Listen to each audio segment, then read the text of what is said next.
Hi guys, welcome back to my YouTube channel. ಎಲ್ಲರೂ ಹೇಗಿದ್ದೀರಾ? ಚೆನ್ನಾಗಿದ್ದೀರಾ? ಐ ಹೋಪ್ ಎಲ್ಲರೂ ಚೆನ್ನಾಗಿದ್ದೀರಾ ಅಂದ್ಕೊಂಡಿದ್ದೀನಿ. ನಾನು ಚೆನ್ನಾಗಿದ್ದೀನಿ. ಇವತ್ತು ಬಂದು ಗುರುವಾರ. ಬೆಳಗ್ಗೆನೇ ಎದ್ದು ಬೇಗ ಎಲ್ಲ ಕೆಲಸ ಮುಗಿಸಿ ಪೂಜೆನೂ ಮುಗಿಸಿದ್ದೀನಿ. ಇವಾಗ ಟೈಮ್ ಬಂದು 9:15 ಇವತ್ತು ನನ್ನ ಮಗಳಿಗೂ ಬೇಗ ಸ್ಕೂಲಿಗೆ ರೆಡಿ ಮಾಡಿ ಕಳಿಸ್ದೆ. ಅವಳು ಓದ್ಲು. ಮತ್ತು ನಾನು ಟಿಫನ್ನು ಮಾಡ್ಕೊಂಡ್ಬಿಟ್ಟೆ ಇವತ್ತು ಬೇಗನೆ. ಇಷ್ಟೊತ್ತಿಗೆ ಟಿಫನ್ ಆಯಿತು. ಏನಂದರೆ ಇವತ್ತು ವ್ಯಾಕ್ಸಿನ್ ಹಾಕ್ಸ್ಕೋಬೇಕು. 3 ಮಂತ್ಸ್ ಕಂಪ್ಲೀಟ್ ಆದಮೇಲೆ ಒಂದು ವ್ಯಾಕ್ಸಿನ್ ಬರುತ್ತಲ್ವ, ಅದನ್ನು ಹಾಕ್ಸ್ಕೊಂಡಿರಲಿಲ್ಲ ಇನ್ನೂ ನಾನು. ಅದಕ್ಕೆ ಅದನ್ನು ಇವತ್ತು ಹೋಗ್ತಾಯಿದ್ದೀನಿ ಹಾಕ್ಸ್ಕೊಬರೋದಕ್ಕೆ. ಹಾಸ್ಪಿಟಲ್ಗೆ ಹೋಗಬೇಕು. ಅದಕ್ಕೆ ರೆಡಿಯಾಗಿದ್ದೀನಿ. ಹೇರ್ ಎಲ್ಲ ಇನ್ನೂ ಡ್ರೈ ಆಗಿಲ್ಲ ಗೈಸ್. ಏನಂದರೆ ಮೋಡ ಇರೋದ್ರಿಂದ ಫುಲ್ಲು ವೆಟ್ ಹಂಗೆ ಇದೆ. ಅದಕ್ಕೆ ಡ್ರೈ ಆಗಲಿ ಅಂದ್ಬಿಟ್ಟು ಹೇರ್ನ ಹಂಗೆ ಬಿಟ್ಟಿದ್ದೀನಿ. ಓಕೆ, ಎಲ್ಲರೂ ನೆನ್ನೆ ಲಾಸ್ಟ್ ವೀಡಿಯೋ ಹಾಕಿದ್ನಲ್ಲ, ಅದಕ್ಕೆಲ್ಲ ಕೇಳ್ತಾಯಿದ್ರೆ ತುಂಬ. ಅಂದರೆ ನಾನು ಅದರಲ್ಲಿ ಮಗು ಕಾಣಿಸ್ತಿಲ್ಲ ಅಂತ ಹೇಳಿದ್ನಲ್ವ, ಅದು ಏನು ರೀಸನ್ನು, ಏನಾಯಿತು ಮುಂದೆ ಅಂತ ಕ್ಯೂರಿಯಾಸಿಟಿಯಲ್ಲಿ ವಾಟ್ಸಪ್ಪಲ್ಲೂ ಕೇಳ್ತಿದ್ರು, ಮತ್ತು ಡೈರೆಕ್ಟಾಗೂ ಬಂದು ಕೇಳಿರೋರು ಇದ್ದಾರೆ. ಅದಕ್ಕೇ ಸರಿ ಅದಕ್ಕೊಂದು ಕ್ಲಾರಿಟಿ ಕೊಡೋಣ ಅಂತೇಳ್ಬಿಟ್ಟು ಬಂದಿದ್ದೀನಿ. ಅದಕ್ಕೂ ಮುಂಚೆ ನನ್ನ ಚಾನಲ್ನ ಯಾರಾದರೂ ಹೊಸಬ್ರು ನೋಡ್ತಾಯಿದ್ರೆ ಪ್ಲೀಸ್ ಸಬ್ಸ್ಕ್ರೈಬ್ ಮಾಡ್ಕೊಳ್ಳಿ, ಸಪೋರ್ಟ್ ಮಾಡಿ, ಮತ್ತು ಲೈಕ್, ಶೇರ್, ಕಮೆಂಟ್ ಮಾಡಿ. ಆದಷ್ಟು ನಂದು ಈ ವಿಡಿಯೋ ತುಂಬ ನನಗೆ ರೆಸ್ಪಾನ್ಸ್ ಚೆನ್ನಾಗಿ ಬಂದಿದೆ. ಎಲ್ಲರೂ ಕಂಗ್ರ್ಯಾಟ್ಸ್ ಹೇಳಿದ್ದೀರಾ. ಯಾರ್ಯಾರು ಕಂಗ್ರ್ಯಾಟ್ಸ್ ಹೇಳಿದ್ದೀರಾ ಅವ್ರಿಗೆಲ್ಲ ತುಂಬ ಥ್ಯಾಂಕ್ಸ್. ಯಾಕಂದರೆ ನಿಮ್ಮ ಪ್ರೀತಿ ವಿಶ್ವಾಸ ಹಿಂಗೆ ಇರಲಿ. ಎಷ್ಟು ಜನ ವಿಶ್ ಮಾಡಿದ್ರಿ, ನನಗೆ ಖುಷಿ ಆಯಿತು. ವಾಟ್ಸಪ್ಪಲ್ಲೂ ವಿಶ್ ಮಾಡಿದ್ದೀರಾ, ಯೂಟ್ಯೂಬಲ್ಲೆಲ್ಲ ವಿಶ್ ಮಾಡಿದ್ದೀರಾ. Thank you so much. ಮತ್ತು ಹೊಸಬ್ರೆಲ್ಲನೂ ಸಬ್ಸ್ಕ್ರೈಬ್ ಆಗಿದ್ದೀರಾ. ಮತ್ತು ಒಬ್ಬೊಬ್ಬರು ಅದಕ್ಕೆ ಟಿಪ್ಸ್ ಎಲ್ಲ ಕೇಳ್ತಾ ಇದ್ದೀರಾ. ಟಿಪ್ಸ್ ಎಲ್ಲ ನನಗೆ ಅಷ್ಟೊಂದು ಗೊತ್ತಿಲ್ಲ ಗೈಸ್. ಅದು ಏನಂದರೆ ಅಷ್ಟೊಂದು ಅದ್ರ ಬಗ್ಗೆ ತಿಳ್ಕೊಂಡಿಲ್ಲ ನಾನು, ಏನು ಇತ್ತು ಅಂತಂದ್ಬಿಟ್ಟು. ಅದನ್ನ ಬಗ್ಗೆ ತಿಳ್ಕೊಂಡು ನಾನು ಬೇಕಾದರೆ ನೆಕ್ಸ್ಟು ವೀಡಿಯೋದಲ್ಲಿ ಹೇಳ್ತೀನಿ. ಮತ್ತು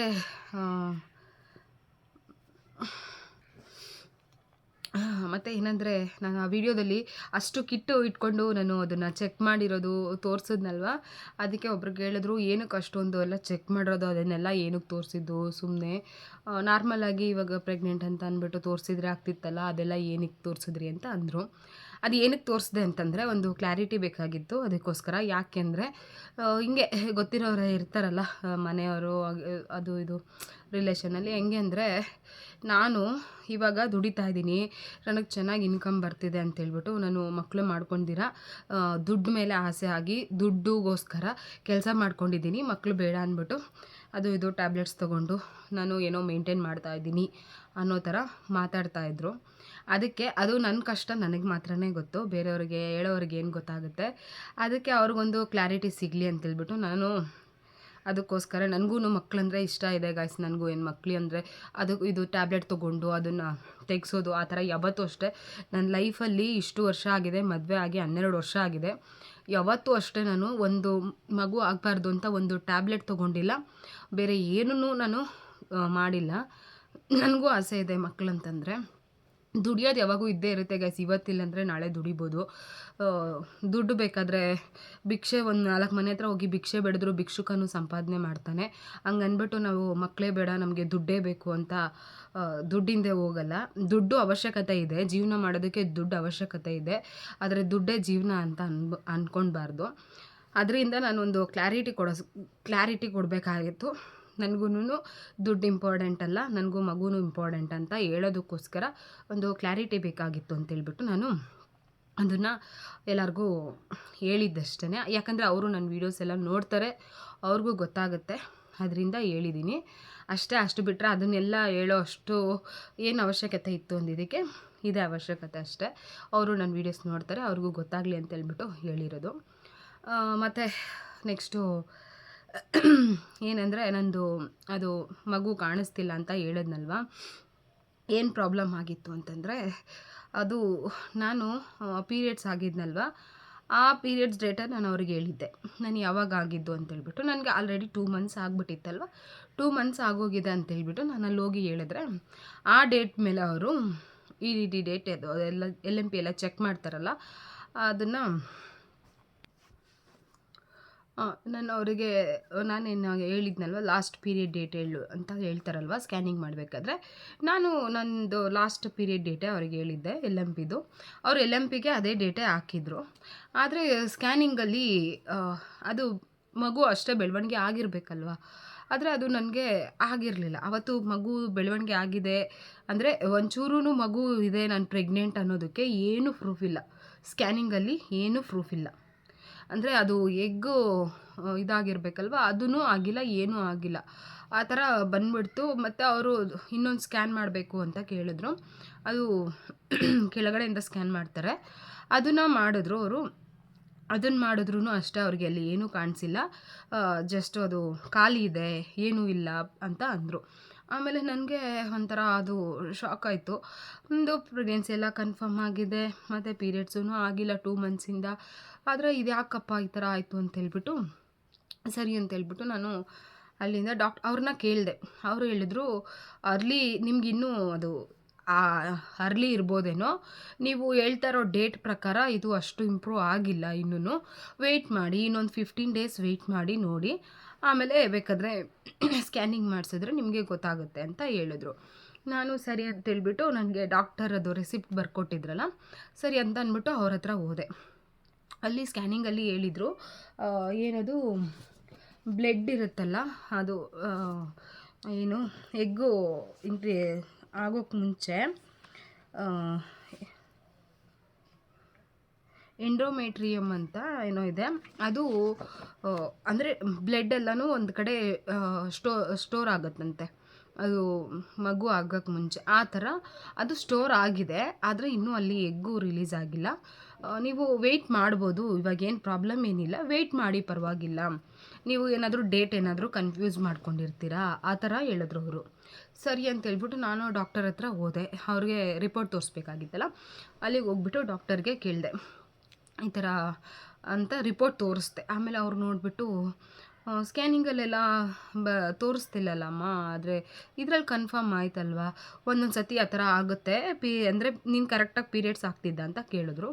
ನಾನು ಹೇಳ್ದೆ ಅವ್ರಿಗೆ ಇದ್ದಿದ್ದು, ಇಲ್ಲ ಒಂದೊಂದು ಸತಿ 1.5 ಮಂತು 2 ಮಂತ್ಸು ಆಗ್ಬಿಡುತ್ತೆ ಒಂದೊಂದು ಸತಿ, ಆದರೆ ಈ ಸತಿನೇ ಸ್ವಲ್ಪ ಜಾಸ್ತಿ ಆಯ್ತು ಅಷ್ಟೇ ಅಂತ ಅಂದೆ. ಅದಕ್ಕೆ ಹೌದಾ ಸರಿ ಅಂತೇಳ್ಬಿಟ್ಟು ಅವರು ಬ್ಲಡ್ ಟೆಸ್ಟು, ಯೂರಿನ್ ಟೆಸ್ಟು ಏನೇನೋ ಮಾಡಿಸ್ಬೇಕು ಅಂತ ಹೇಳಿದ್ರು. ಸರಿ ಅಂತೇಳ್ಬಿಟ್ಟು ನಾನು ಅದನ್ನು ಮಾಡಿಸ್ಕೊಂಡೆ. ನನಗೆ ಆದ್ರೂ ಅಲ್ಲಿ ಸ್ವಲ್ಪ ಕನ್ಫ್ಯೂಸ್ ಆಯಿತು. ಇವರು ಇವಾಗ ಅವ್ರದ್ದು ಏನೂ ಇಲ್ಲ ಅಂತ ಹೇಳ್ತಾ ಇದ್ದಾರೆ, ಆದರೂ ಇವರು ಇದೆಲ್ಲ ಟೆಸ್ಟ್ ಮಾಡಿಸ್ಬೇಕು ಅಂತ ಹೇಳಿದ್ರಲ್ಲ, ಸರಿ ಅಂತ ಆ ಟೆಸ್ಟಿಗೆಲ್ಲ ಕೇಳಿದ್ರೆ 7,000 ಹೇಳಿದ್ರು. ನಾನು ಅಷ್ಟು ಅಮೌಂಟು ಅವತ್ತು ಎತ್ಕೊಂಡು ಹೋಗಿರಲಿಲ್ಲ. ನಾವು ಬರೀ ಸ್ಕ್ಯಾನಿಂಗಲ್ವ ಒಂದು 3,000 ಇರಲಿ ಅಂತ ಮಾತ್ರ ಎತ್ಕೊಂಡು ಹೋಗಿದ್ವಿ. 7,000 ಏನು ಎತ್ಕೊಂಡು ಹೋಗಿರಲಿಲ್ಲ. ಸರಿ ಅಂತೇಳ್ಬಿಟ್ಟು ನನಗೆ ಅಲ್ಲಿ ಬೇರೆ 7:30 8 ಗಂಟೆ ಬೇರೆ ಆಗಿಬಿಟ್ಟಿತ್ತಲ್ವ, ಇನ್ನು ಇಷ್ಟೊತ್ತಲ್ಲಿ ಮಾಡಿಸ್ಕೊಂಡು ಹೋಗೋದೇನಕ್ಕೆ ಅಂತ ನಾಳೆ ಬರ್ತೀವಿ ಅಂತೇಳ್ಬಿಟ್ಟು ಮನೆಗೆ ಬಂದುಬಿಟ್ವಿ ನಾವು. ಬಂದುಬಿಟ್ಟು ಮತ್ತು ನನಗೆ ಇದೆ ಗೌರ್ಮೆಂಟ್ ಹಾಸ್ಪಿಟಲ್ಲಿ ಒಬ್ಬರು ಸಿಸ್ಟರು ತುಂಬ ಪರಿಚಯ ಇದ್ದರು, ಕ್ಲೋಸ್ ಆಗಿದ್ದರು. ಅದಕ್ಕೆ ಸರಿ ಅಂತೇಳ್ಬಿಟ್ಟು ನಾನು ಅವರಿಗೆ ಫೋನ್ ಮಾಡಿದೆ. ಫೋನ್ ಮಾಡಿಬಿಟ್ಟು ಅವ್ರ ಹತ್ರ ಕೇಳಿದೆ, ಈ ಥರ ಹೇಳ್ತಾ ಇದ್ದಾರೆ, ಏನು ಮಾಡೋದು ಅಂತ. ಅವ್ರೇನು ಮಾಡಿದ್ರು, ಬಾ ನಮ್ಮ ಹಾಸ್ಪಿಟಲ್ಗೆ ಬಾ, ಡಾಕ್ಟರ್ ಇರ್ತಾರೆ, ನಾನು ಅವ್ರ ಹತ್ರ ಮೀಟ್ ಮಾಡಿಸ್ತೀನಿ, ಅವ್ರು ಏನು ಹೇಳ್ತಾರೋ ನೋಡೋಣ ಅಂತ ಹೇಳಿದ್ರು. ಸರಿ ಅಂತೇಳ್ಬಿಟ್ಟು ನಾನು ಗೌರ್ಮೆಂಟ್ ಹಾಸ್ಪಿಟಲ್ಗೆ ಹೋಗಿದ್ದೆ. ಅಲ್ಲಿಗೆ ಹೋದ್ಮೇಲೆ ಅಲ್ಲಿ ಡಾಕ್ಟರ್ ಇದ್ದಾರೆ, ಅವರು ಚೆಕ್ ಮಾಡಿಬಿಟ್ಟು, ನೀನು ಒಂದು ಟೆಸ್ಟ್ ಹೇಳ್ತೀನಿ, HCG ಟೆಸ್ಟ್ ಅಂತ, ಅದನ್ನು ಮಾಡಿಸ್ಕೊಂಬಮ್ಮ, ಅದರಲ್ಲಿ ಬ್ಲಡ್ ಟೆಸ್ಟ್ ಅದು ಮಾಡಿಸ್ಕೊಂಡು ಬಂದರೆ ಅದರಲ್ಲಿ ಗೊತ್ತಾಗುತ್ತೆ. ಅದು 2 ಟೈಮ್ಸ್ ಮಾಡಿಸ್ಬೇಕು. 1 ಟೈಮ್ ಮಾಡಿಸಿದ್ಮೇಲೆ ಅದು ಇನ್ಕ್ರೀಸ್ ಆದರೆ, ಮತ್ತೆ ಬ್ಲಡ್ ಸೆಲ್ಸ್ ಇರುತ್ತಲ್ಲ ಅದು ಇನ್ಕ್ರೀಸ್ ಆದರೆ ಅದು ಡಬಲ್ ಆಗಬೇಕಂತೆ. ಡಬಲ್ ಆದರೆ ಕನ್ಫರ್ಮ್ ಅಂತ, ಇಲ್ಲ ಅದು ಏನಾದರೂ ಡಬಲ್ ಆಗಿಲ್ಲ ಅಷ್ಟೇ ಇದೆ ಅಂತಂದರೆ ಅದು ಅಬ್ನಾರ್ಮಲ್ ಥರ, ಅಂದರೆ ಅದು ನಮಗೆ ಬೇಡವಾದ ಗರ್ಭ ಆ ಥರ, ಅದಕ್ಕೆ ಏನಾದರೂ ಟ್ರೀಟ್ಮೆಂಟ್ ಕೊಡ್ಬೋದು. ಅಕಸ್ಮಾತ್ ಅದು ಆದ್ರೂ ಒಂದೊಂದು ಸತಿ ಟ್ಯೂಬಲ್ಲಿ ಇರುತ್ತಂತೆ ಬೇಬಿ, ಟ್ಯೂಬಲ್ಲಿ ಬೆಳವಣಿಗೆ ಆದರೆ ಆ ಟ್ಯೂಬು ಒಡೆದೋಗೋ ಚಾನ್ಸಸ್ ಇರುತ್ತೆ. ಬೇಬಿ ಗ್ರೋತ್ ಆಗ್ತಾ ಅದು ಟ್ಯೂಬ್ ಒಡೆದೋಗೋ ಚಾನ್ಸಸ್ ಇರುತ್ತೆ. ಇಲ್ಲ ಅದಕ್ಕೆ ಆಪ್ರೇಷನ್ ಮಾಡಿ ತೆಗೆದ್ಬಿಡ್ಬೇಕಾಗುತ್ತೆ. ಆ ಥರನೂ ಇದೆ, ಈ ಥರನೂ ಇದೆ ಚಾನ್ಸಸ್ಸು. ನೋಡೋಣ, ಹೋಗಿ ಟೆಸ್ಟ್ ಮಾಡಿಸ್ಕೊಂಡು ಬನ್ನಿರಿ ಅಂತ ಅಂದರು. ಸರಿ ಅಂತ ಹೋಗ್ಬಿಟ್ಟು ನಾನು ಬ್ಲಡ್ ಟೆಸ್ಟ್ ಮಾಡಿಸ್ಕೊಂಡೆ. ಮತ್ತು ಅದು 38 ಅವರ್ಸ್ಗೇನೋ ಇನ್ನೊಂದು ಸತಿ ಮಾಡಿಸಿದ್ರು. ಅದು ಮಾಡಿಸ್ಕೊಂಡೆ. 2ರಲ್ಲೂ ಇನ್ಕ್ರೀಸ್ ಆಗಿತ್ತು. ಮತ್ತು ಅವರು ಬ್ಲಡ್ ಟೆಸ್ಟಲ್ಲೂ ಇನ್ಕ್ರೀಸ್ ಆಗಿದೆ, ಪ್ರೆಗ್ನೆಂಟ್ ಅಂತ ಕನ್ಫರ್ಮ್ ಆಗಿದೆ ಬ್ಲಡ್ ಟೆಸ್ಟಲ್ಲಿ. ನೋಡೋಣ ಇವಾಗ ಮಗು ಟ್ಯೂಬಲ್ಲಿ ಬೆಳೀತಿದೆಯೋ ಇಲ್ಲ ಅದು ಏನಾದರೂ ಇನ್ನೂ ಬೆಳವಣಿಗೆ ಆಗಿಲ್ವೇನೋ, ಒಂದು 15 ಡೇಸ್ ಬಿಟ್ಟು ಚೆಕ್ ಮಾಡೋಣ ಅಂತ ಹೇಳಿದ್ರು. ಸರಿ ಅಂತೇಳ್ಬಿಟ್ಟು ಒಂದು 15 ಡೇಸ್ ಆದಮೇಲೆ ಸ್ಕ್ಯಾನಿಂಗ್ ಹೇಳಿದ್ರಲ್ವ, ನಾನು ಇಲ್ಲೇ ಗೌರ್ಮೆಂಟ್ ಹಾಸ್ಪಿಟಲ್ಲು ಸಿಸ್ಟರ್ ಇದ್ದಾರೆ ನಮ್ಮೂರಲ್ಲೇ, ಅವ್ರ ಹತ್ರ ಹೋಗ್ಬಿಟ್ಟು ಸ್ಕ್ಯಾನಿಂಗಿಗೆ ರಿಸಿಪ್ಟ್, ನಾವು ಹಂಗೆ ಹೋದ್ರೆ ಸ್ಕ್ಯಾನಿಂಗ್ ಮಾಡಲ್ಲಂತೆ, ಅವ್ರ ಹತ್ರ ಹೋಗ್ಬಿಟ್ಟು ಒಂದು ರೆಸಿಪ್ಟ್ ಬರೆಸ್ಕೊಂಡೆ. ಈ ಥರ ನಾನು ಪ್ರೆಗ್ನೆಂಟ್ ಅಂತೇಳ್ಬಿಟ್ಟು ಅವ್ರಿಗೆ ಹೇಳಿದ್ದಕ್ಕೆ ಅವರೆಲ್ಲ ಅದು ಕನ್ಫರ್ಮ್ ಮಾಡ್ಕೊಂಡಿದ್ದಾದಮೇಲೆ ಅವರು ತಾಯಿ ಕಾರ್ಡೆಲ್ಲ ಮಾಡಿಕೊಟ್ರು ನನಗೆ. ತಾಯಿ ಕಾರ್ಡೆಲ್ಲ ಮಾಡಿಕೊಟ್ಬಿಟ್ಟು ಬರ್ಕೊಟ್ರು ಚೆಕಪ್ಗೆ. ಸರಿ ಅಂತೇಳ್ಬಿಟ್ಟು ಇನ್ನೊಂದು ಕಡೆ ಸ್ಕ್ಯಾನಿಂಗಿಗೆ ಹೋಗಿದ್ದೆ. ಸ್ಕ್ಯಾನಿಂಗಿಗೆ ಹೋಗಿ ಈ ಸ್ಕ್ಯಾನ್ ಮಾಡಿಸಿ ಒಂದು 15 ಡೇಸ್ ವೆಯ್ಟ್ ಮಾಡಿದ್ದು. 15 ಡೇಸ್ ಆದಮೇಲೆ ಸ್ಕ್ಯಾನಿಂಗಿಗೆ ಹೋದರೆ ಅಲ್ಲಿ ಹೋಗಿ ಅಷ್ಟೇ ನಾನು ನಾರ್ಮಲ್ಲು ಫಸ್ಟು ಪೀರಿಯಡ್ಸ್ ಡೇಟ್ ಹೇಳಿದ್ನಲ್ಲ, ಆದರೆ ಆ ಡೇಟು ಪ್ರಕಾರ ಅಲ್ಲಾಗಿಲ್ಲ.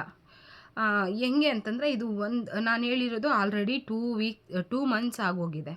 2 ಮಂತ್ಸ್ ಆಗಿ 2.5 ಮಂತ್ಸ್ ಆಗೋಗಿದೆ. ಆದರೆ ಇದ್ರ ಪ್ರಕಾರ ಇನ್ನೂ ನನಗೆ 1 ಮಂತ್ ಆಗಿದೆ ಅಷ್ಟೇ ಸ್ಕ್ಯಾನಿಂಗ್ ಪ್ರಕಾರ. ಅವರು ಅಷ್ಟೇ ಫಸ್ಟು ಹೊಟ್ಟೆ ಮೇಲೆ ಸ್ಕ್ಯಾನಿಂಗ್ ಮಾಡಿದಾಗ ಅದು ಗೊತ್ತಾಗಲಿಲ್ಲ. ಆಮೇಲೆ ಅವರು ಯಾಕೆ ಇಷ್ಟು ಇದಾದ್ರೂ ಇಷ್ಟು ತಿಂಗಳಾದ್ರೂ ಗೊತ್ತಾಗ್ತಿಲ್ಲ ಅಂತ ಮತ್ತೆ ಕೆಳಗಡೆಯಿಂದ ಸ್ಕ್ಯಾನ್ ಮಾಡಬೇಕು ಅಂದರು. ಅಲ್ಲೂ ಅಷ್ಟೇ ಮಾಡಿದ್ರು. ಅಲ್ಲಿ ಮಾಡಿದ್ಮೇಲೆ ಆವಾಗ ಟ್ಯೂಬಲ್ಲಿ ಬೆಳೀತಿಲ್ಲ ಮಗು, ಹೊಟ್ಟೆಯಲ್ಲೇ ಬೆಳೀತಾ ಇದೆ, ಇವಾಗ ಹೊಸದಾಗಿ ಅದು ಗ್ರೋತ್ ಆಗಿದೆ, ಇನ್ನೂ 4 ವೀಕ್ಸ್ ಆಗಿದೆ ಅಷ್ಟೇ ಅಂತ ಹೇಳಿದ್ರು. 4 ವೀಕ್ಸು 5 ಡೇಸ್ ಆಗಿತ್ತು. ನೋಡಿ ಇಷ್ಟೇ ಕಾಣಿಸ್ತಿರೋದು, ಇದು ಖಾಲಿ ಹೊಟ್ಟೆ. ಇಲ್ಲಿ ನೋಡಿ ಸೈಜ್ ಇದಿಷ್ಟೇ, ಇಲ್ಲಿದೆ ಅಲ್ವಾ, ಇದಿಷ್ಟೇ ಸೈಜ್ ಅಷ್ಟೇ ಮಗುನು ಅದು ಬೆಳವಣಿಗೆ ಆಗಿರೋದು. ಅರ್ಲಿ ಇನ್ನೂ ನಿಮ್ಮ ಪ್ರಕಾರ ಸ್ಕ್ಯಾನಿಂಗು ಪ್ರಕಾರ ನಿಮಗೆ ಅಷ್ಟು ಆಗಿಲ್ಲ, ನೀವು ಆ ಡೇಟ್ನ ಬಿಟ್ಟು ಈ ಡೇಟು ಕನ್ಫರ್ಮ್ ಮಾಡ್ಕೊಳ್ಳಿ, ಇನ್ನೊಂದು ಸತಿ ನೀವು ಸ್ಕ್ಯಾನಿಂಗ್ಗೆ ಹೋದರೆ ಇದನ್ನೇ ಹೇಳ್ಬೇಕು ಅಂತ ಹೇಳಿದರು. ನಾನು ಸರಿ ಅಂತ ಹೇಳ್ಬಿಟ್ಟು ಹಂಗಾದ್ರೆ ನಂದು ಅದೇ ಪ್ರಾಬ್ಲಮ್ ಆಗಿರೋದು, ಟೈಮು ಅಂದರೆ ನಾನು ಲೇಟಾಗಿ ಆಗೋದ್ರಿಂದ ಈ ಥರ ಆಗಿದೆ ಅಂತೇಳ್ಬಿಟ್ಟು ಆವಾಗ ಕನ್ಫರ್ಮ್ ಮಾಡಿಕೊಂಡು ಇದು ನನಗೆ ಕನ್ಫರ್ಮ್ ಆಯಿತು. ಆಮೇಲೆ ಬಂದು ಡಾಕ್ಟ್ರಿಗೆ, ಅವ್ರಿಗೆ ದೊಡ್ಡಬಳ್ಳಾಪುರದಲ್ಲಿ ಡಾಕ್ಟ್ರ್ ಇದ್ರಲ್ಲ ಅವ್ರಿಗೂ ರಿಪೋರ್ಟ್ ಕಳಿಸಿದ್ದೆ. ಅವರು ನೋಡಿಬಿಟ್ಟು ಆಮೇಲೆ ನನಗೆ ಟ್ಯಾಬ್ಲೆಟ್ಸ್ ಸಜೆಸ್ಟ್ ಮಾಡಿದ್ರು, ಯಾವ್ಯಾವ ಟ್ಯಾಬ್ಲೆಟ್ಸ್ ತೊಗೋಬೇಕು ಅಂತೇಳ್ಬಿಟ್ಟು ಎಲ್ಲ ನನಗೆ ಅವರು ಫೋನಲ್ಲೇ ಕಾಂಟ್ಯಾಕ್ಟಲ್ಲೇ ಈ ಥರ ಟ್ಯಾಬ್ಲೆಟ್ಸ್ ತೊಗೊಳ್ಳಿ ಅಂತ ಹೇಳಿದ್ರು.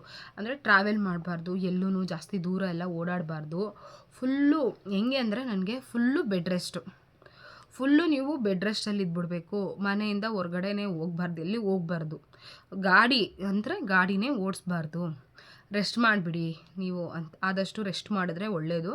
ಒಂದು 3 ಮಂತ್ಸ್ ಕಂಪ್ಲೀಟ್ ಆಗೋವರೆಗೂ ರೆಸ್ಟ್ ಮಾಡಿ, ಆಮೇಲೆ 3 ಮಂತ್ಸ್ಗೆ ಒಂದ್ಸದ ಸ್ಕ್ಯಾನ್ ಬರುತ್ತಲ್ವ NT ಸ್ಕ್ಯಾನು, ಅದನ್ನು ಮಾಡಿಸೋಣ. ಅದನ್ನು ಮಾಡಿಸಿದ್ಮೇಲೆ ಅದರಲ್ಲಿ ಏನು ಬರುತ್ತೋ ನೋಡಿಕೊಂಡು ಆಮೇಲೆ ನಾನು ನಿಮಗೆ ಮುಂದೆ ಹೇಳ್ತೀನಿ, ಅಲ್ಲಿವರೆಗೂ ಕನ್ಫರ್ಮ್ ಇಲ್ಲ ಅಂತ ಅಂದರು. ಮತ್ತು ಇದು ಟ್ಯಾಬ್ಲೆಟ್ಸ್ ಎಲ್ಲ ಕೊಟ್ಟಿದ್ರಲ್ಲ, ಏನೂ ಪ್ರಾಬ್ಲಮ್ ಆಗಬಾರ್ದು ಅಂತೇಳ್ಬಿಟ್ಟು ಟ್ಯಾಬ್ಲೆಟ್ಸ್ ಕೊಟ್ಟಿದ್ದರು. ಟ್ಯಾಬ್ಲೆಟ್ಸ್ ಕಂಟಿನ್ಯೂ ಮಾಡ್ತಿದ್ದೆ. ಮತ್ತು ಅವರು ನನಗೆ ಇದು ಬೆಡ್ ರೆಸ್ಟ್ ಎಲ್ಲ ಹೇಳಿದ್ರಲ್ಲ, ಮತ್ತು ಲಾಸ್ಟ್ ಟೈಮು ಒಂದು ಅಬೋಷನ್ ಆಗಿತ್ತು ಅಂತ ಹೇಳಿದ್ನಲ್ವ, ಅದಕ್ಕೆ ಅದು ಅಬ್ನಾರ್ಮಲ್ ಬೇಬಿ ಇತ್ತು ನನಗೆ. ನೆಕ್ಸ್ಟು ಅದೇ ಥರ ಮಗು ಆಗೋ ಚಾನ್ಸಸ್ ಇರುತ್ತೆ. ನೀವು ಡಬಲ್ ಮಾರ್ಕ್ ಟೆಸ್ಟು ಅದೆಲ್ಲನೂ ಮಾಡಿಸ್ಕೊಬೇಕು 3 ಮಂತ್ಸಲ್ಲಿ. 3 ಮಂತ್ಸ್ಗೆ ಮಾಡಿಸ್ಕೊಂಡ್ರೆ ಏನಾದರೂ ಪ್ರಾಬ್ಲಮ್ ಇದೆಯಾ ಇಲ್ವಾ ಅಂತ ಗೊತ್ತಾಗ್ಬಿಡುತ್ತೆ. ಇಲ್ಲ ಅಂತಂದರೆ ಪ್ರಾಬ್ಲಮ್ ಏನಾದರೂ ಇದ್ದರೆ ನೀವು ಕಂಟಿನ್ಯೂ ಮಾಡೋಂಗಿಲ್ಲ ಅಂತ ಹೇಳಿಬಿಟ್ರು. ಆಮೇಲೆ ಸರಿ ಅಂತೇಳ್ಬಿಟ್ಟು ನಾನು ಫುಲ್ಲು ಬೆಡ್ ರೆಸ್ಟಲ್ಲೇ ಇದ್ದೆ. ಒಂದು 3 ಮಂತ್ಸು ಕಂಪ್ಲೀಟ್ ಆಗೋವರೆಗೂ ಮನೆಯಿಂದ ಹೊರಗಡೆನೇ ಹೋಗಿಲ್ಲ. ತುಂಬ ಜನ ಕಾಲ್ ಮಾಡ್ತಾಯಿದ್ರು, ಪಾರ್ಲರ್ ಓಪನ್ ಮಾಡಲ್ವಾ, ನಾವು ಐಬ್ರೋಸ್ ಬೇಕು, ಮೇಕಪ್ ಬೇಕು, ಏನು ಮಾಡೋದು, ನನಗೆ ರೆಸ್ಪಾನ್ಸ್ ಮಾಡಿ ಮಾಡಿ ಮಾಡಿ ಮಾಡಿ ಸಾಕಾಗ್ಬಿಟ್ಟಿತ್ತು ಗೈಸ್. ನಾನು ಎಷ್ಟೋ ಜನದ ಫೋನ್ ತೆಗ್ದಿಲ್ಲ. ನಾನು ವೀಡಿಯೋಸ್ ನೋಡ್ತಾ ಇರೋರು ಫೋನ್ ತೆಗ್ದಿಲ್ಲ ಅಂದರೆ ಬೈಕೋಬೇಡಿ, ಇವಾಗ ಹೇಳ್ತಾ ಇದ್ದೀನಿ. ಯಾಕಂದರೆ ನನ್ನ ಪರಿಸ್ಥಿತಿ ಹಂಗಿತ್ತು, ಮನೆಯಿಂದ ಹೊರಗಡೆ ಎಲ್ಲೂ ಕಳಿಸ್ತಾ ಇರಲಿಲ್ಲ. ನಮ್ಮ ಅತ್ತೆಗೂ ಗೊತ್ತಿತ್ತಲ್ವ. ನಾನು ಈ ಥರ ಕನ್ಫರ್ಮ್ ಆದಮೇಲೆ ಯಾರಿಗೂ ಹೇಳಿರಲಿಲ್ವಲ್ಲ. ಆಮೇಲೆ ಬಂದು ನಾನು ಈ ಥರ ಕನ್ಫರ್ಮ್ ಆದಮೇಲೆ ಫಸ್ಟು ಬಂದು ನಮ್ಮ ಆಂಟಿ ಹತ್ರ ಶೇರ್ ಮಾಡಿಕೊಂಡೆ. ನಮ್ಮ ಆಂಟಿ ಹತ್ರ ಶೇರ್ ಮಾಡ್ಕೊಂಡ್ಮೇಲೆ ಅವರು ಇರಲಿ ಅಂದರೆ ಕಂಟಿನ್ಯೂ ಮಾಡು ಅಂತ ಅಂದರು. ನಾವೊಂದು ಡ್ರೀಮ್ ಪ್ರಾಜೆಕ್ಟು ಮಾಡ್ತಾಯಿದ್ದೀವಿ, ಮಧ್ಯದಲ್ಲಿ ಇದು ಹೆಂಗೆ ಅಂತ ಅಂದಿದ್ದಕ್ಕೆ ಅದ್ರ ಪಾಡಿಗೆ ಅದಾಗುತ್ತೆ, ಇದ್ರ ಪಾಡಿಗೆ ಇದಾಗುತ್ತೆ, ನೀನು ಅದ್ರ ಬಗ್ಗೆ ಟೆನ್ಷನ್ ತೊಗೊಬೇಡ, ನಿನ್ನ ಪಾಡಿಗೆ ನೀನು ಇದು ಕಂಟಿನ್ಯೂ ಮಾಡು ಅಂತ ಅಂದರು. ಆದರೂ ನನಗೆ ನಮ್ಮ ಅತ್ತೆ ಏನಂತಾರೋ ಅನ್ನೋದು ಒಂದು ಸ್ವಲ್ಪ ಭಯ ಇತ್ತು. ನಾನು ಪ್ರಿಪೇರ್ ಆಗಿದ್ದೆ, ನೋಡೋಣ ಅವ್ರು ಏನಾದರೂ ಬೇಡ ಅಂದರೆ ಏನಾದರೂ ಒಂದು ಮಾಡಿ ನನಗೆ ಅದನ್ನು ಉಳಿಸ್ಕೋಬೇಕು ಅನ್ನೋ ಆಸೆ ಇತ್ತು. ಅವ್ರು ಬೇಡ ಅಂದ್ರೂ ನಾನು ಅದ್ರ ಬಗ್ಗೆ ಅವ್ರಿಗೆ ಆಪೋಸಿಟ್ ಆಗಿಬಿಡ್ಬೇಕು ಅನ್ನೋ ಥರನೇ ಇದ್ದಿದ್ದು ಮೈಂಡಲ್ಲಿ. ಆದರೆ ದೇವ್ರ ದಯೆ, ಅವರು ನನಗಿಂತ ಫುಲ್ಲು ಖುಷಿಪಟ್ಟಿದ್ದು ಅವರೇ. ಹೇಳಿದ ತಕ್ಷಣ ಫುಲ್ಲು ಖುಷಿ ಪಟ್ಬಿಟ್ಟು, ಅಮ್ಮ ನಿನ್ನ ಕೈ ಮುಗಿತೀನಿ, ನನಗೆ ಈ ಮಗುನ ಉಳಿಸ್ಕೊಟ್ಬಿಡು, ಏನು ಎಲ್ಲೂ ಹೋಗಬೇಡ, ನೀನು ಮನೆಯಲ್ಲಿರು. ಅಂದರೆ ಲಾಸ್ಟ್ ಟೈಮ್ ಅವ್ರ ಪ್ರಕಾರ ಏನು ಗೊತ್ತಾ, ನಾನು ಜಾಸ್ತಿ ಗಾಡಿಯಲ್ಲೆಲ್ಲ ಓಡಾಡ್ಬಿಟ್ಟು ನನಗೆ ಆ ಥರ ಆಗಿರೋದು ಅಂತ ಅವರು ಅಂದ್ಕೊಂಡಿದ್ರು. ಆದರೆ ಆಗಿದ್ದಿದ್ದೇ ಬೇರೆ, ಆದರೆ ಅವ್ರು ಹಂಗೆ ಅಂದ್ಕೊಂಡಿದ್ರಲ್ಲ, ಅದರಿಂದ ನೀನು ಎಲ್ಲೂ ಹೋಗಬೇಡ, ಕೆಲಸ ಇಲ್ಲ ಅಂದರೆ ಅಷ್ಟೇ ಹೋಯ್ತು, ಮನೆಯಲ್ಲಿರು, ನಾನು ನಿನ್ನನ್ನು ನೋಡ್ಕೋತೀನಿ ಅಂತ ಹೇಳ್ಬಿಟ್ಟು ಗೈಸ್ ಅವತ್ತಿಂದನೂ ಇವತ್ತುವರೆಗೂ ಅವರು ಏನೇ ಅಡುಗೆ ಮಾಡಲಿ ಬಿಸಿ ಬಿಸಿ, ನಾನು ಇನ್ನೂ ಮಲ್ಕೊಂಡಿರ್ತಿದ್ದೆ ಅಷ್ಟೊತ್ತಿಗೆ ಕಾಫಿ ಮಾಡ್ಕೊಂಡು ಎತ್ಕೊಂಬರೋದು ಕುಡಿಯೋಕ್ಕೆ. ನಾನು ಕಾಫಿ ನನ್ನ ಫೇವ್ರೆಟ್ ಕಾಫಿನೇ, ಆದರೆ ನನಗೆ ಕಾಫಿನೇ ಕುಡಿಯೋಕ್ಕೆ ಇಷ್ಟ ಆಗ್ತಾಯಿಲ್ಲ ಈ ಇದರಲ್ಲಿ. ಆಮೇಲೆ ಹೇಳ್ತಾಯಿದ್ದೆ, ಕಾಫಿ ಕುಡಿಯೋಕ್ಕೆ ಇಷ್ಟ ಇಲ್ಲ ಅಂದರೆ ಟೀ ಮಾಡ್ಕೊಂಡು ಬಂದು ಕೊಡ್ತಾಯಿದ್ರು. ಬೆಳಗ್ಗೆ ಎದ್ದಿದ ತಕ್ಷಣ ಟೀ ಕೊಡ್ತಾಯಿದ್ರು, ಮತ್ತು ಟಿಫನ್ ಮಾಡಿ ಬಿಸಿ ಬಿಸಿ ಎತ್ಕೊಂಡ್ಬಂದು ಕೊಡೋದು, ಮತ್ತು ಮುದ್ದೆ ಮಾಡಿಕೊಂಡು ಎತ್ಕೊಂಡ್ಬಂದು ಕೊಡೋದು. ಎಷ್ಟು ಕೇರ್ ಮಾಡಿದ್ದಾರೆ ಅಂದರೆ ನನಗೆ ಶಾಕ್ ಆಗ್ತಾಯಿದೆ, ಅವರು ಅಷ್ಟು ಕೇರ್ ಮಾಡ್ತಾಯಿದ್ದಾರೆ ನನಗೆ. ನಾನು ಏನು ಅಂದ್ಕೊಂಡಿದ್ದೆ ಅಂದರೆ ಅವ್ರು ನನಗೆ ಬೈತಾರೇನೋ, ಈ ಟೈಮಲ್ಲಿ ಇದೆಲ್ಲ ಬೇಕಾ ಅಂತ ಬೈತಾರೇನೋ ಅಂತ ನನ್ನ ಮೈಂಡಲ್ಲಿ ನಾನು ಅಂದ್ಕೊಂಡಿದ್ದು. ಆದರೆ ನೋಡಿದ್ರೆ ಅವ್ರು ನನಗಿಂತ ಜಾಸ್ತಿ ಅವ್ರಿಗೆ ಖುಷಿ ಆಯಿತು. ಅವರೇ ನನ್ನನ್ನು ತುಂಬ ಚೆನ್ನಾಗಿ ಕೇರ್ ಮಾಡ್ತಾಯಿದ್ದಾರೆ, ಅದು ಖುಷಿ ಇದೆ ನನಗೆ. ತುಂಬ ಚೆನ್ನಾಗಿ ನೋಡ್ಕೋತಾ ಇದ್ದಾರೆ ಈ ಟೈಮಲ್ಲೆಲ್ಲ, ನನಗೆ ಕೇರ್ ಮಾಡ್ತಾಯಿದ್ದಾರೆ. ನಾನು ಅದಕ್ಕೋಸ್ಕರ ಖುಷಿ ಇದೆ ನನಗೆ, ಅವರು ಚೆನ್ನಾಗಿ ನೋಡ್ಕೋತಾರೆ ಅನ್ನೋ ಧೈರ್ಯ ಇದೆ. ಮಗು ಆದಮೇಲೂ ಅಷ್ಟೇ ನನ್ನನ್ನು ಚೆನ್ನಾಗಿ ನೋಡ್ಕೋತಾರೆ ಅನ್ನೋದು ಒಂದು ಕಾನ್ಫಿಡೆನ್ಸ್ ಇದೆ. ಓಕೆ ಗೈಸ್, ಇವತ್ತು ಇಷ್ಟ ಆಗಿತ್ತು. ಮತ್ತು ವಿಡಿಯೋ ಇವಾಗೆ ತುಂಬ ಲೆಂತ್ ಆಗಿಬಿಟ್ಟಿದೆ. ನೆಕ್ಸ್ಟು NT ಸ್ಕ್ಯಾನಲ್ಲಿ ಏನು ಬಂತು ಮತ್ತು ಡಬಲ್ ಮಾರ್ಕ್ ಟೆಸ್ಟ್ ಮಾಡಿಸೋದನ್ನ ಇಲ್ವೋ ಅದೆಲ್ಲನೂ ನೆಕ್ಸ್ಟು ವ್ಲಾಗಲ್ಲಿ ನಾನು ಹೇಳ್ತೀನಿ. ಇವತ್ತಿನ ವಿಡಿಯೋ ಇಲ್ಲಿಗೆ ಎಂಡ್ ಮಾಡ್ತಾಯಿದ್ದೀನಿ. ಏನಾದರೂ ಕನ್ಫ್ಯೂಷನ್ಸ್ ಇದ್ದರೆ ಕೇಳಿ. ನಾನು ಏನಕ್ಕೆ ಇದೆಲ್ಲನೂ ನಿಮಗೆ ಹತ್ರ ಶೇರ್ ಮಾಡ್ಕೋತಾ ಇದ್ದೀನಿ ಅಂದರೆ, ಇವಾಗ ನನ್ನ ಥರನೇ ಒಬ್ಬೊಬ್ರಿಗೆ ಪ್ರಾಬ್ಲಮ್ಸ್ ಇರುತ್ತೆ. ಡಾಕ್ಟರ್ಸು ಈ ಥರ ಇದೆ, ಈ ಥರ ಒಬ್ಬೊಬ್ರು ಏನು ಮಾಡ್ತಾರೆ ಅಂದರೆ, ನನ್ನ ತಂಗಿಗೆ ಫಸ್ಟ್ನೇ ಮಗುವಲ್ಲಿ ಸೇಮ್ ಇದೇ ಥರನೇ ಆಗಿತ್ತು. ಅವಳಿಗೆ ಸ್ಕ್ಯಾನಿಂಗ್ ಅವಳ ಪ್ರಕಾರ 3 ಮಂತ್ಸ್ ಕಂಪ್ಲೀಟ್ ಆಗೋಗ್ಬಿಟ್ಟಿದೆ. ಅವಳಿಗೂ ಹಂಗೆ ಪೀರಿಯಡ್ಸು ಸ್ವಲ್ಪ ಲೇಟಾಗಿ ಆಗ್ತಾಯಿದ್ಲು. ಅವಳಿಗೂ ಒಂದು 2 ವರ್ಷ ಮಕ್ಕಳಿರಲಿಲ್ಲ. ಸೇಮ್ ನನಗೂ ಹಂಗೆ 2 ವರ್ಷ ಮಕ್ಕಳಿರಲಿಲ್ಲ ಸ್ಟಾರ್ಟಿಂಗು ಅಷ್ಟೇ. ಆಮೇಲೆ ಅವಳಿಗೆ 2 ವರ್ಷ ಇರಲಿಲ್ಲಲ್ಲ, 3ನೇ ತಿಂಗಳಿಗೆ ಅವಳು 2 ತಿಂಗಳಾದ್ರೂ ಒಂದು ಸತಿ ಪೀರಿಯಡ್ಸ್ ಆಗಿಬಿಡ್ತಿದ್ಲಂತೆ. ಅದಕ್ಕೆ ಅವಳು 3 ತಿಂಗಳು ಕಂಪ್ಲೀಟ್ ಆಗೋವರೆಗೂ ಹಾಸ್ಪಿಟಲ್ಗೆ ಹೋಗಿಲ್ಲ. 3 ತಿಂಗಳು ಕಂಪ್ಲೀಟ್ ಆದಮೇಲೆ ಒಂದು ಸತಿ ನಾವು ಮನೇಲಿ ಚೆಕ್ ಮಾಡಿದ್ವಿ. ಮನೇಲಿ ಚೆಕ್ ಮಾಡಿದ್ರೆ ಕನ್ಫರ್ಮ್ ಆಯಿತು. ಕನ್ಫರ್ಮ್ ಆದಮೇಲೆ ಹಾಸ್ಪಿಟಲ್ಗೆ ಹೋದರೆ ಅಲ್ಲೇ ದೇವನಹಳ್ಳಿಯಲ್ಲೇ ಒಂದು ಹಾಸ್ಪಿಟಲ್ಗೆ ಹೋದ್ವಿ. ಅಲ್ಲಿ ಹೋಗ್ಬಿಟ್ಟು ಚೆಕ್ ಮಾಡಿಸಿದ್ರೆ ಅಲ್ಲಿ ಸೇಮ್ ಹಿಂಗೆ ಬಂದಿದ್ದು, ಒಳಗೆ ಕಾಣಿಸ್ತಾ ಇಲ್ಲ ಆ ಮಗು ಅಂತ ಬಂದ್ಬಿಡ್ತು. ಅವರು ಡಾಕ್ಟ್ರು ಒಂದೊಂದು ಸತಿ ಅದು ಹಂಗಾಗುತ್ತೆ ಅಂದರೆ ಮಗು ಇದೆ ಅಂತ ಹೇಳ್ತಾ ಇಲ್ಲ ಅವರು, ನಿಮಗೆ ಅದು ಪ್ರೆಗ್ನೆನ್ಸಿ ಕಿಟ್ಟಲ್ಲಿ ಹಂಗೆ ಬಂದಿರ್ಬೋದು, ಏನೂ ಇರಲ್ಲ, ನಾನು ಪೀರಿಯಡ್ಸ್ ಆಗೋಕ್ಕೆ ಟ್ಯಾಬ್ಲೆಟ್ ಕೊಡ್ತೀನಿ, ಅದನ್ನು ತಿಂದ್ಬಿಟ್ಟು ನೆಕ್ಸ್ಟು ನೀವು ಬನ್ನಿ, ಆಮೇಲೆ ನಾನು ಟ್ರೀಟ್ಮೆಂಟ್ ಕೊಡ್ತೀನಿ ಮಕ್ಕಳಾಗೋದಕ್ಕೆ ಅಂತ ಹೇಳಿದ್ರು. ಅವಳೇನು ಮಾಡಿಬಿಟ್ಟಿದ್ದಾಳೆ, ನಿಜ ಅಂದ್ಕೊಬಿಟ್ಟು ಅವಳಿಗೆ ಫುಲ್ಲು ಬೇಜಾರಾಗ್ಬಿಟ್ಟಿತ್ತು. ಯಾವಾಗಲೂ 2 ವರ್ಷ ಬೇರೆ ಆಗೋಗ್ಬಿಟ್ಟಿತ್ತಲ್ವ ಗೈಸ್ ಮದುವೆ ಆಗಿ, ಅದಕ್ಕೆ ಅವಳಿಗೂ ಬೇಜಾರಾಗ್ಬಿಟ್ಟಿತ್ತು. ಈ ಮನೇಲಿ ಯಾರೂ ಏನೂ ಅಂದಿಲ್ಲ ಅಂದ್ರೂ ಈ ಹೊರಗಡೆ ಇರ್ತಾರಲ್ಲ, ಇಷ್ಟು ದಿನ ಆಯಿತು ಮದುವೆ ಆಗಿ ಇನ್ನೂ ಮಕ್ಕಳಿಲ್ವಾ ಅಂತ ಕೇಳ್ತಾರಲ್ಲ, ಆವಾಗ ಹೆಂಗೆ ಆಗ್ಬಿಡುತ್ತೆ ಗೊತ್ತಾ, ಕಾಯ್ಕೊಂಡೇ ಇರ್ತಾರೆ, ಇನ್ನು ಮಕ್ಕಳಾಗಿಲ್ವಾ, ಯಾವಾಗ ಆಗುತ್ತೆ, ಏನು ಇಷ್ಟು ವರ್ಷ ಆಯಿತು ಹಂಗೆಲ್ಲ ಅನ್ನೋರು. ಅದಕ್ಕೆ ಅವಳಿಗೂ ಫುಲ್ಲು ಜಿಗುಪ್ಸೆ ಬಂದ್ಬಿಟ್ಟಿತ್ತು, ಮಕ್ಕಳು ಈ ಥರ ಆಗ್ತಾಯಿಲ್ಲಲ್ಲ ಅಂತ. ಆಮೇಲೆ ಏನು ಮಾಡಿಬಿಟ್ಟಿದ್ದಾಳೆ, ಅವ್ರು ಹೇಳ್ದಂಗೆ ಪೀರಿಯಡ್ಸ್ ಹಾಕೋಕ್ಕೆ ಟ್ಯಾಬ್ಲೆಟ್ ಕೊಟ್ಬಿಟ್ಟಿದ್ದಾರೆ, ಒಂದು ಶೀಟು, ಅದು 1 ಮಂತ್ ತಿನ್ನಬೇಕಂತೆ. 1 ಮಂತು ಅದನ್ನು ತಿಂದ್ಬಿಟ್ಟು ಮತ್ತೆ ನೀನು ಬಾ, ನಾನು ನಿನ್ನ ಟ್ರೀಟ್ಮೆಂಟ್ ಕೊಡ್ತೀನಿ ಅಂತ ಹೇಳಿದ್ದಾರೆ. ಕಾಸ್ಟ್ಲಿ ಟ್ಯಾಬ್ಲೆಟ್ಸ್ ಗೈಸ್ ಅದು. ಇವಳು ತಗೊಂಡು ಬಂದುಬಿಟ್ಲು ಮನೆಗೆ, ನಾನು ಅಲ್ಲೇ ಇದ್ದೆ. ಆಮೇಲೆ ಏನಾಯಿತು ಸ್ಕ್ಯಾನಿಂಗ್ ಅಂತಂದರೆ ಹಿಂಗೆ ಹೇಳ್ತಾ ಇದ್ದಾರೆ ಅಂತ ಫುಲ್ ಬೇಜಾರು ಮಾಡ್ಕೊಬಿಟ್ಟು ಟ್ಯಾಬ್ಲೆಟ್ ಕೊಟ್ಟಿದ್ದಾರೆ ತಿನ್ನೋಕ್ಕೆ ಅಂತ ಅಂದ್ಲು. ಆವಾಗ ನನಗೆ ಬೇಜಾರಾಯಿತು, ಇವಾಗ 3 ಮಂತ್ಸ್ ಆಗಿದೆ ಆದರೂ ಇವರಿಲ್ಲ ಅಂತಿದ್ರೆ ನೀನು ಒಂದತ್ರ ತೋರಿಸ್ಕೊಬಿಟ್ಟು ಏನಕ್ಕೆ ಈ ಥರ ಮಾಡ್ತೀಯಾ, ಇಡು ನೆಕ್ಸ್ಟು ಅದು ಇನ್ನೊಂದು ಸ್ವಲ್ಪ ದಿನ ನೋಡೋಣ, ವೆಯ್ಟ್ ಮಾಡೋಣ, ಅಕಸ್ಮಾತ್ ಏನಾದರೂ ಮತ್ತೆ ಇದಾದರೆ ಬೇಕಾದ್ರೆ ಟ್ಯಾಬ್ಲೆಟ್ಸ್ ಇರುತ್ತಲ್ಲ ತಿನ್ನಿ ಅಂತೆ, ಒಂದು ಸ್ವಲ್ಪ ದಿನ ವೆಯ್ಟ್ ಮಾಡು ಅಂತ ಅಂದೆ. ಸರಿ ಅಂತೇಳ್ಬಿಟ್ಟು ಒಂದು 15 ಡೇಸ್ ವೆಯ್ಟ್ ಮಾಡಿದ್ಲು. 15 ಡೇಸ್ ಆದಮೇಲೆ ಹಾಸ್ಪಿಟಲ್ಗೆ ಹೋದರೆ ಎಷ್ಟು ನೀಟಾಗಿ ಮಗು ಎಲ್ಲ ಬೆಳವಣಿಗೆ ಆಗಿದೆ, ಹಾರ್ಟ್ ಬೀಟ್ ಎಲ್ಲ ಬಂದಿದೆ ಗೈಸ್ ನೋಡ್ಬೇಕಂದ್ರೆ. ನಿಜ ಅವತ್ತು ಆ ಡಾಕ್ಟ್ರ್ ಹೇಳಿದಂಗೆ ಟ್ಯಾಬ್ಲೆಟ್ ತೊಗೋಬಿಟ್ಟಿದ್ದಿದ್ರೆ ಆ ಮಗುನೇ ಇರ್ತಿರಲಿಲ್ಲ. ಇವಾಗ ನಮ್ಮ ತಂಗಿ ಮಗನ್ನ ನೀವೆಲ್ಲ ನೋಡಿರ್ಬೋದು, ನಾನು ಆವಾಗವಾಗ ಅವನ್ನ ಯೂಟ್ಯೂಬಲ್ಲಿ ತೋರಿಸ್ತಾ ಇರ್ತೀನಿ. ಆ ಮಗುನೇ ಇಲ್ಲ ಅನ್ನೋ ಥರ ಆಗ್ಬಿಡ್ತಿತ್ತು. ಅವತ್ತು ನಾನು ಒಂದು ಮಾತು ಅವಳಿಗೆ ಹೇಳಿಲ್ಲ ಅಂದಿದ್ರೆ ಅವಳು ಹೋಗ್ಬಿಟ್ಟು ಆ ಮಾತ್ರೆ ನುಂಗ್ಬಿಡ್ತಾಯಿದ್ಲು. ನಾನು ಹೇಳಿದ್ದಕ್ಕೆ ಅವತ್ತು ನುಂಗಿಲ್ಲ, ಅದರಿಂದ ಹೇಳ್ತಾ ಇದ್ದೀನಿ. ಆ ಥರ ಆಗೋ ಚಾನ್ಸಸ್ ಇರ್ತವೆ. ಅದಕ್ಕೆ ಯಾರೂ ಅಷ್ಟೇ ಸ್ಟಾರ್ಟಿಂಗು ಯಾರನ್ನಾದ್ರೂ ಡಾಕ್ಟ್ರ್ ಹೇಳಿದ ತಕ್ಷಣ ಕೇಳೋಕ್ಕೆ ಹೋಗಬೇಡಿ. ಒಂದೆರಡು ಕಡೆ ನೋಡಿ, ಒಂದೆರಡು ಕಡೆ ವಿಚಾರಿಸಿ. ಅದು ಇವಾಗ ಎಲ್ಲ ಟೆಕ್ನಾಲಜಿ ತುಂಬ ಬೆಳೆದಿದೆ. ಏನೇನು ಮಾಡಬೇಕು ಏನೇನು ಮಾಡಬಾರ್ದು ಅಂತ ಡಾಕ್ಟ್ರವರು ಹೇಳ್ತಾರೆ. ಒಬ್ಬರ ಮಾತೇ ಕೇಳಬೇಡಿ, ಒಂದಿಬ್ಬರ ಹತ್ರ ತೋರಿಸಿ ಏನು ಪ್ರಾಬ್ಲಮ್ ಆಗಿದ್ದಾರೆ ಆ ಥರ ಮಾಡಿಕೊಂಡು ನೀವು ಅದನ್ನು ಕಂಟಿನ್ಯೂ ಮಾಡ್ಕೊಂಡು ಹೋಗ್ರಿ. ಒಬ್ಬರ ಮಾತೇ ಕೇಳಿಬಿಟ್ಟು ಸುಮ್ಮನೆ ತೆಗ್ಸೋದೆಲ್ಲ ಚೆನ್ನಾಗಿರಲ್ಲ. ಅದರಿಂದ ಹೇಳ್ತಾ ಇದ್ದೀನಿ. ಓಕೆ ಗೈಸ್, ಈ ವಿಡಿಯೋ ನಿಮಗೆಲ್ಲ ಯೂಸ್ಫುಲ್ ಆಗಿದೆ ಅಂತ ಅಂದ್ಕೊತೀನಿ.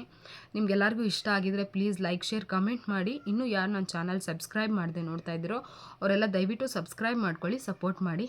Thank you for watching.